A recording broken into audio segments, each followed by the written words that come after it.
You're listening to the Cash Podcast, creating affluence, success, and happiness with your financial surgeon, Adam Koch, President and Portfolio Manager at Libertas Wealth Management Group at libertaswealth.com. Happy Friday, everybody. It's been a super busy second half of the year for me and my office and our staff here, so I'm not going to waste any time with the lengthy intros here. Today we're talking about how to invest in high-growth stocks. What does it even mean to invest in a high-growth stock? What is a high-growth stock? Seems kind of silly, but it's pretty simple. So today I'm going to teach you about the many ways to screen for and compare stocks versus each other, versus the market, several other things, and a little bit about how I search for stocks when managing our clients' portfolios. But before we get started, as always, a couple housekeeping items. First off, thank you so much for joining us. My hope is you learn a little bit more on each and every episode so that you become more successful, wealthier, happier, and above all, more educated than you were before you started listening today. So come back often and subscribe. These episodes appear both on iTunes and YouTube. And you can also follow me on Twitter at Adam Koch and on Instagram at Financial Surgeon. And last but not least, all links, visuals, charts, and any additional educational resources are always available on our website. And today we are going to have quite a few charts, and I'm going to be bouncing back and forth between what I'm teaching and what I'm saying and then showing charts. So I'll do my very best to talk through them, of course. But if you are listening on iTunes and you want to check those out, rather than just posting the charts on the podcast page, I'm going to refer you to the YouTube page where you can actually watch it and listen in real time, as opposed to bouncing back and forth between the audio and the pictures. So let's go ahead and jump right in. Quote of the day from my good friend Ian McMillan. He said, "You're never going to beat the market unless you own things that are beating the market." And it's so true. There's a lot of noise out there, where people are trying to buy investments that are down because they think they're getting a big value. I think that's a really, really big thing when it comes to investing. Just over time, over the years, I think that people tend to treat investments like they're going to the grocery store. They want to get the best deal possible, or they assume that because an investment has gone down, that it is a God-given right that it's going to come back, and that you're going to pick the bottom or close to the bottom. Another big misconception is that when a stock or an investment is you're looking at a chart and it's close to the bottom of the page, that the bottom of the page is as low as it can go, where sometimes when you're looking at that page, you're not looking at zero at the bottom of the page. Maybe you're looking at $100 a share. So just because an investment is trading toward the bottom of the page doesn't mean that it can't go lower. So investing, what is investing in high growth stocks? First of all, it's important to understand that if you're trying to beat the market, because I hear this a lot, and 20 years of doing this for a living, I've heard several people ask me, how often do you beat the market? Or well, yeah, pretty much. I'll just leave it at that. How often do you beat the market? And for me, I beat the market about a third of the time. Now, it's extremely difficult to beat the market consistently, especially when the market's going on a tear. Second of all, it's extremely hard to beat the market unless you're buying all stocks. Whenever you're investing in a portfolio that owns anything other than stocks, it's hard to beat the stock market. So if you're going to try to beat the market, the best way to do it is by buying high-growth stocks. Well, what does that mean? So what's high growth? First of all, buying high-growth stocks means we're going to have more volatility. There's going to be more ups and downs. I always use this car analogy where I say that, a really, really conservative portfolio is going to be invested probably in a lot more safe stuff. Not a lot of stocks, maybe 40, 35% of the portfolio might be invested in stocks. And, it's going to be a nice, comfortable ride if we're using a car analogy. It's going to be like, driving an armored tank with the best suspension you could ever imagine. Whereas investing in a high-growth portfolio of all stocks, that's going to feel a whole lot more like driving in an Indy car where you have to wear a flame retardant suit because the engine could explode and you could catch on fire. That doesn't mean that it's unsafe in the long term. It just means that in the short term, it can be extremely difficult for some people, I should say more than some people, many people, to have a portfolio that's invested in all stocks. So that's the first thing. There's a lot more volatility. There's a lot more big ups is the second thing. So when things are going well, high growth stocks tend to do better than the market. They have what's called a higher beta. Beta measures basically how much a stock or an investment fluctuates versus the market. So the market, say the S&P 500, has a beta of 1.0. If a stock has a beta of 1.2, that means we can expect that stock to fluctuate about 20% more than the market. So when the market's going up, we can see really big ups in these high growth stocks, which is exciting. But we can also see really big downs when the market is struggling. So in the long term, going back to the car analogy, there's going to be times when you have to take pit stops, right, to refuel, change tires.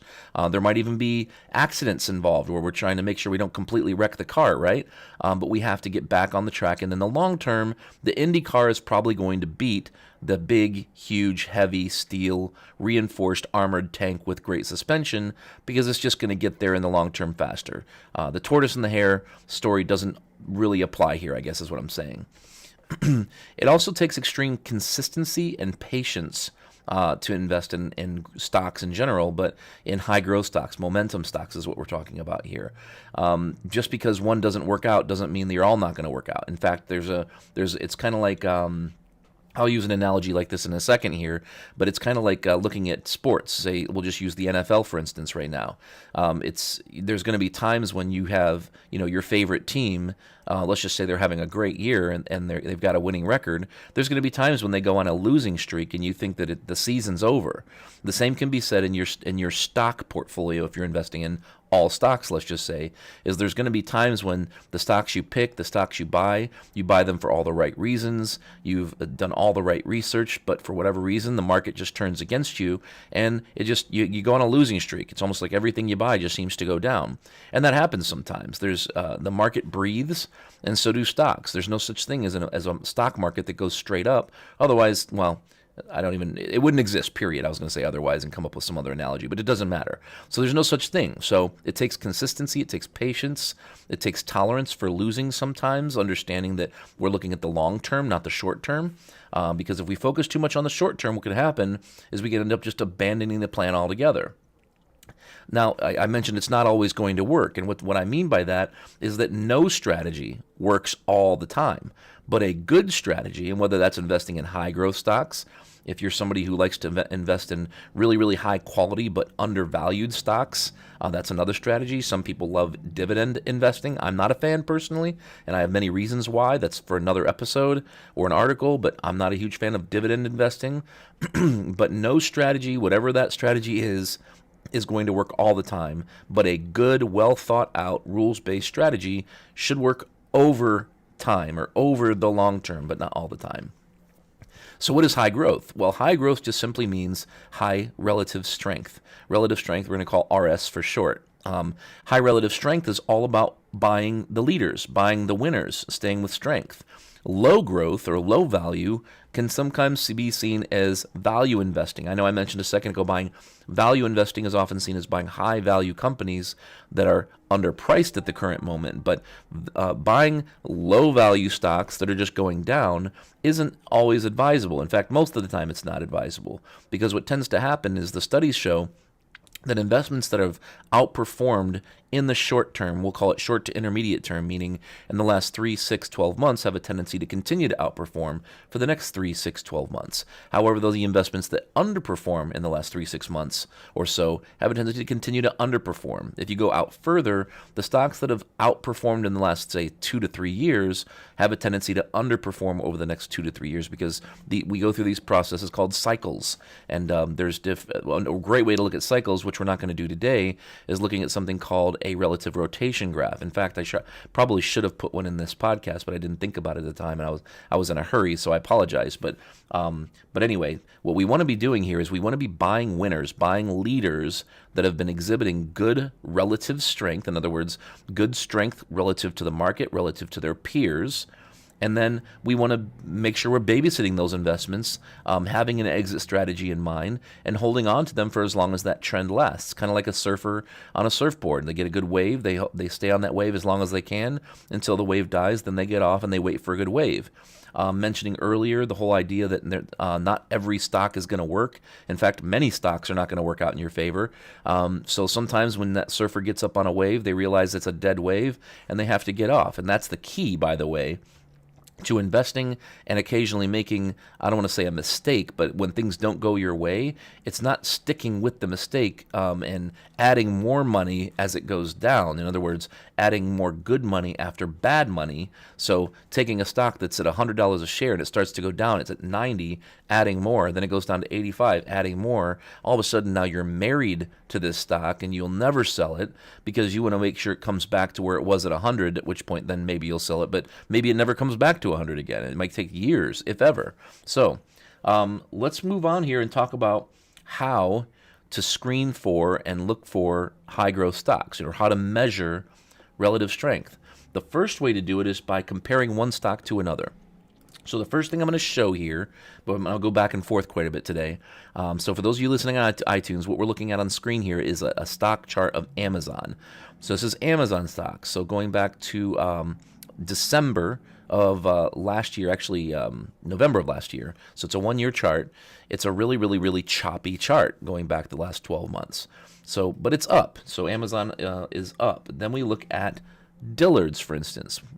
And this may surprise you, but Dillard's is also up. You know, this is Dillard's department store in the same sector as Macy's, for instance. It's also up. So if we were looking at the difference between Amazon, the more modern, maybe seemingly exciting, high-tech retail stock, compared to Dillard's, the old, boring, archaic robot of a retail stock, which one should we buy, or which one's stronger? Then we would want to do a relative strength chart. And the way you do that is you take the price of one stock, you divide it by the price of the other stock, and then you plot that every single day over a specific time period, whatever you want, whatever you choose. You could go 1 month, you can go 6 months, 1 year. You could also do it in different increments. I'm saying plotting the division between the price of Amazon divided by the price of Dillard's.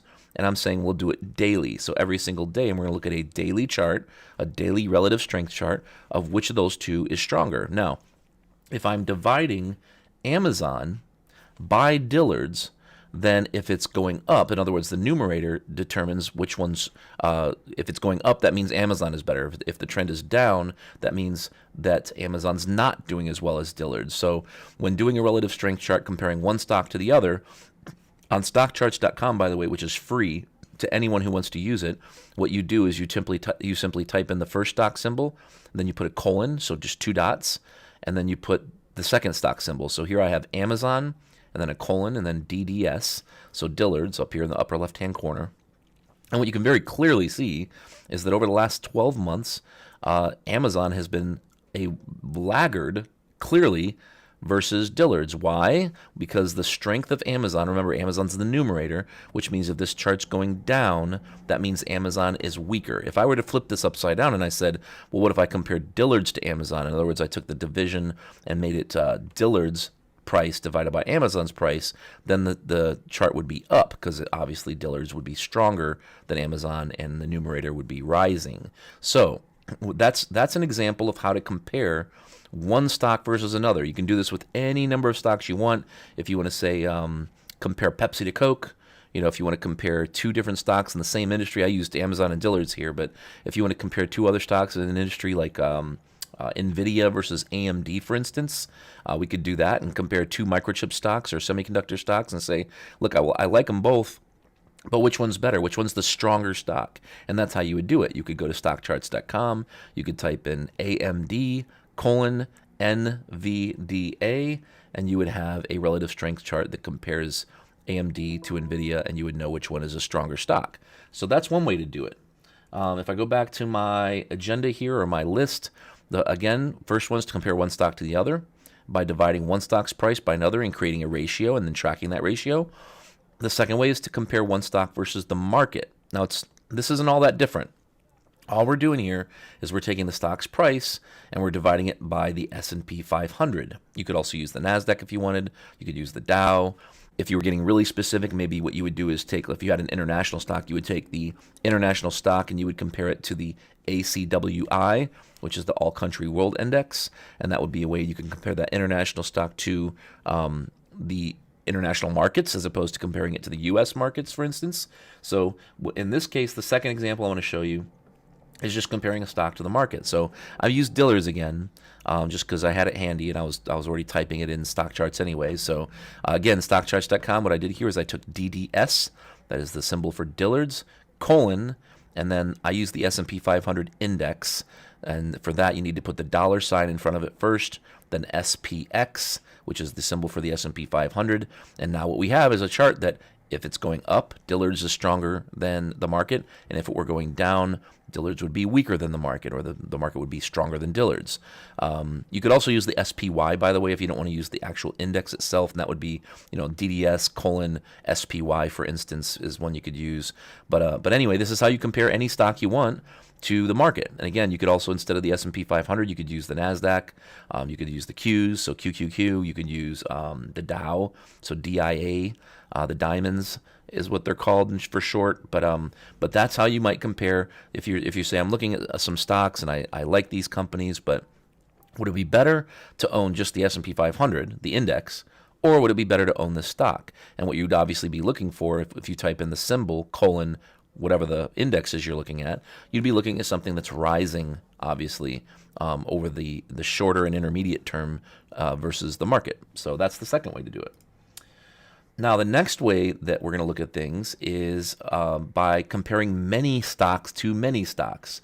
This is where it starts to get a little bit complicated, and this is where you need software. You can't just do this by, I think you can do it for free. I don't know how, because I pay for a bunch of different software because this is obviously what I do for a living.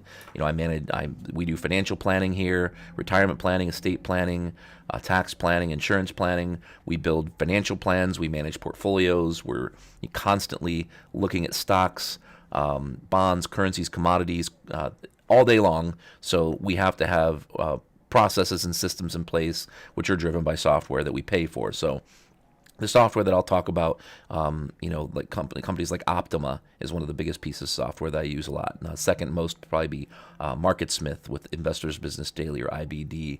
I use that also on a daily basis. So there's a lot of ways. Dorsey Wright is the one I'm going to show you here next. Dorsey Wright has a really cool point and figure matrix that you can create, but again, you have to pay for this software. It's not something that's free. So let's look at what it looks like when you compare many stocks to many stocks. In fact, in here, this example I'm showing you is an actual matrix of ETFs. So I'm not looking at individual stocks. In this case, I'm looking at exchange-traded funds. So for those of you who are listening on iTunes, what you're looking at is something that looks kind of like a periodic table. And on the far left, we got the symbol of each ETF, and then next we have the name. I'm going to ignore all the other things in the middle, like buys, X's, total, and technical attributes. But on the right, what we have is whether or not we're on a buy signal versus all the other symbols in the matrix, whether or not we're improving or weakening versus that other symbol in the matrix. So, for instance, when I say the matrix, by the way, I'm not talking about Keanu Reeves. I'm talking about an actual matrix here. So, for instance, uranium stocks. Uranium stocks right now are the number one ranked ETF, URA, compared to all the others in my inventory here. And I have several domestic stock ETFs in my inventory. So when I look at URA, compared to all the others, like ARCG, so that's the Cathie Woods ARC Genomics ETF, versus large cap gold miners, small cap gold miners, biotech. So when I look at this uranium ETF is the best performer when compared to all those others on a point and figure basis, which is just one way of looking at relative strength without time. It's just comparing the price movement versus of one ETF versus another, and it takes time out of the picture. The price has to go up for uranium stocks and versus any other stock, let's just say, or any other ETF. And if it goes up versus that other investment, then it's stronger. If it goes down, then it's weakening, obviously. So what this matrix is doing is it's comparing. It's like a round robin tournament. You've got uranium stocks, lithium stocks, blockchain, oil and gas exploration, broker dealers and securities exchanges, semiconductors, solar, home construction stocks, and so on. And the list goes on. This is just the first 16 names. But when you look at all these names and all these ETFs, what we're doing is we're comparing them all to each other in a one big, huge, daily round-robin tournament. And whoever is winning the most games in that tournament on an ongoing basis, that's who's got the number one spot. And then, of course, the number two placeholder would be whoever's second, and so on and so forth. Another way to look at this, and I'm gonna use an analogy here, and I pulled this online. I can't remember what website I used. I just Googled the probabilities of teams in the NFL making the playoffs this year, and I found this chart, which was really cool. So using that matrix is a lot like what we do at our office when it comes to not only buying stocks, but buying ETFs in equities, so stocks, but also buying bond equities, so bond ETFs, currencies, commodity ETFs. So any investment that we're buying, we want to be buying, as a metaphor, as an analogy, the teams. If the teams are our investments, we want to be buying the teams that have winning records with the highest probability of making the playoffs. We're not trying to buy the best investment that's going to win the Super Bowl. As I look at this chart here, for those of you listening on iTunes, we have the Cardinals this year, Arizona Cardinals, with a 15% chance of winning the Super Bowl. Great team, 8-1 record, but putting all of our money into Arizona might not be the best idea. I mean, that'd be pretty speculative, right? Maybe it's not unsafe, but it'd be speculative. So instead of just picking the Cardinals or the Tampa Bay Buccaneers with a 14% chance of winning the Super Bowl, instead what we'd be doing is investing our portfolio in the teams that have the highest probability of making the playoffs, which, as I look at this table here, if I go from top to bottom, the Cardinals, the Titans, and, okay, just those two. The Cardinals and the Titans both have a 99% chance, higher than a 99% chance, of making it to the playoffs. The Tampa Bay Buccaneers and the Green Bay Packers have a 98% chance of making the playoffs.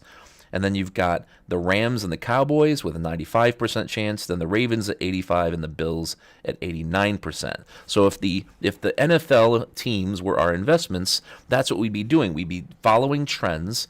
We would understand that sometimes they're going to lose games, like the Rams have lost 2 games, Ravens 2, Bills have lost 3, the Titans, Packers, and Buccaneers have lost 2, and the Cardinals have lost 1 this year so far. But that doesn't mean they're bad teams. That doesn't mean we should sell our investments and go hide in the basement because we lost a game or 2 or 3 for that matter. So as the season goes on here, we can continue to evaluate the trend in the market, between stocks, between ETFs, between asset classes, and make sure we're staying on the right side of the trend, investing in those leaders and avoiding, of course, the laggards. We don't want to be invested in the teams that are not going to make the playoffs, obviously. So that's another way that we can compare or use relative strength or screen for high growth stocks is by comparing many stocks to many stocks, or in the case that I showed you a second ago, we're looking at ETFs, which include a lot of stocks, and comparing those ETFs that have a lot of stocks in them to other ETFs that have a lot of stocks in them. So it's like comparing sector to sector or industry group versus other industry groups. Another way we can do it is looking at something called a rate of change. A rate of change can be a weekly growth rate, so the total growth rate over the last, say, 3 months. You can look at the growth rate over, say, 12, 13 weeks. If you want to look at it weekly instead, you could do it daily. That would be 63 days. There's 63 trading days in 3 months. You could go back 1 year even, and you can say, what's the total rate of change over the last 12 months? And you could use that as your ranking period. So the first thing you have to do is look at determine a look-back period that you're comfortable with. And then once you have that look-back period, then you stick to it, and you start comparing all the investments that are in an inventory that you've picked for yourself, because you don't want to use everything on the planet because that would get a little overwhelming. And then you want to compare those. So here I'm showing you, for those of you on iTunes that are listening, you can ignore the 2 charts on the right. This is just, it was just easier to screenshot the whole thing here. But on the left, I have a ranking system that ranks all of the ETFs in my inventory. And you can see here, if you remember the point and figure matrix that we looked at a second ago, that had uranium at number 1. This one has uranium at number 2. Lithium's at number 1. So lithium stocks, battery stocks, think, electric vehicles, things like that. Blockchain's number 3. Solar stocks number 4. Oil and gas exploration's number 5. Tech software stocks are number 6. Semiconductors are number 7, and then from there we break into the ninth, below the ninth decile, or into the next decile, I should say, and that's how I have things grouped. I have them grouped into deciles. For my ranking system, I don't really want to be touching anything that's trading below the 7th. So with that being said, that's one way to look at it. Another way to look at it, if I bounce back to our little agenda here, this is a little bit getting too nerdy probably, because there's many other ways we can do this. I'm just showing you a few of the simplest ways. And I think we're already getting too complicated at this juncture. So there's many other ways that we can do it. We can create ratios. We can create ratios of ratios. We can use moving averages and ratios and incorporate moving averages into the picture. And I'll just show you one here. This is one that was taught to me by Charlie Kirkpatrick. Charles Kirkpatrick wrote one of the many, or I should say one of the few I would call handbooks on technical analysis and investing with Julie Dahlquist. And he taught me this whole screening system for individual stocks on the S&P 500. And not only does it make it to use ratios, kind of like comparing one stock to another, not only does it use multiple ratios, comparing multiple stocks to multiple stocks, but it also creates a ratio of that ratio and then compares it on multiple time frames. So it's looking at not only a daily ratio, but it's looking at it versus a weekly moving average. So that, like I said, we've gone way, way, way too far in terms of nerdiness, but it's really, really neat stuff that's very interesting. So I just thought I'd share that with you, that there is no shortage of ideas, and there's no bottom to this rabbit hole that you can send yourself down. So the last thing I want to share is just that momentum, high growth stocks. We've been talking about high growth stocks this whole time, but it's not momentum investing. High growth investing is not just for stocks. Relative strength also works with bonds, commodities, currencies, cryptocurrencies. It also works when comparing asset classes. So we can use relative strength to compare U.S. stocks to international stocks, U.S. and international stocks versus bonds. We can compare it to commodities. We can compare it to foreign currencies. We can use relative strength to compare value stocks versus growth stocks and determine which of the two is in favor at any given time. We can compare any investment under the sun that we want, whether that's a stock, bond, commodity, currency, or cryptocurrency, to cash as a risk-free asset and say, what is better to own right now? Cash and take no risk, or very little risk, we'll say, or to be invested in any asset. And the bottom line is, one of the best, what we've been talking about today, relative strength, high growth investing, one of the best ways to make money in the market is to invest using relative strength and focus on the leaders. Second of all, no strategy works all the time. So sometimes the best thing to do is not just use one strategy. Sometimes it makes sense to combine strategies. And that's what we do at our office. We have, in each one of our portfolio models, we have sleeves, or I call them sleeves or silos of different strategies within each model strategy. So we might have a sleeve that's invested to track the S&P 500 when the growth stocks aren't working.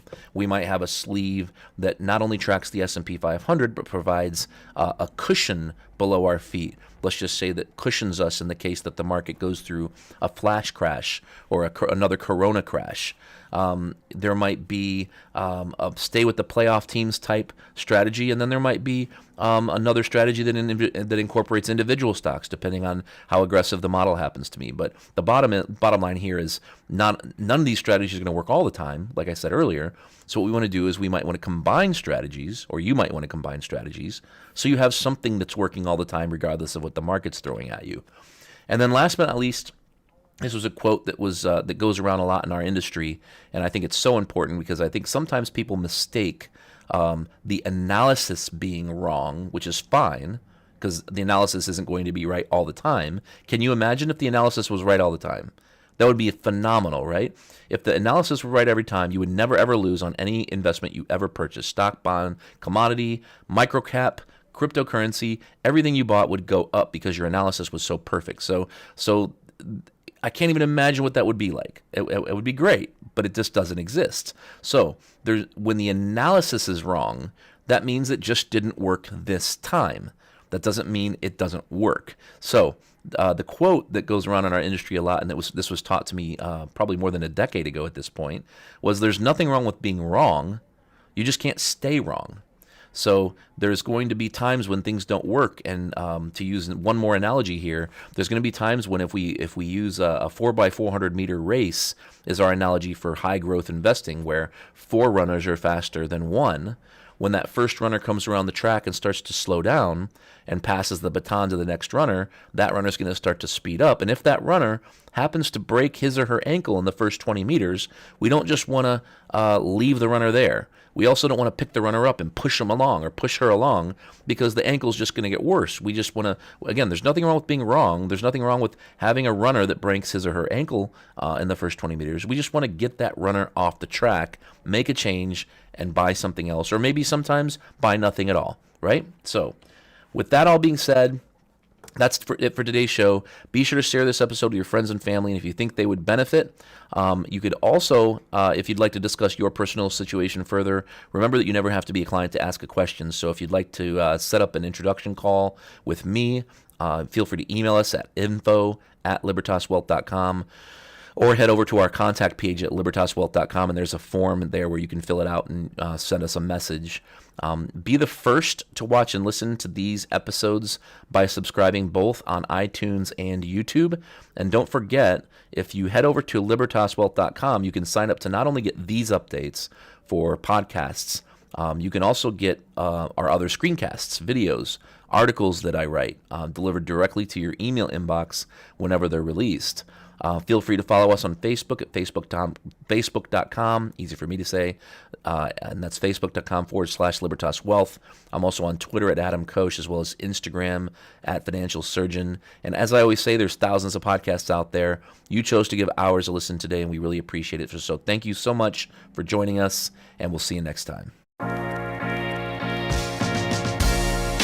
Thank you for listening to the Cash Podcast with your financial surgeon, Adam Koch. To see any charts or images that were mentioned in this show, or to check out additional articles, videos, and other educational resources, head over to libertaswealth.com.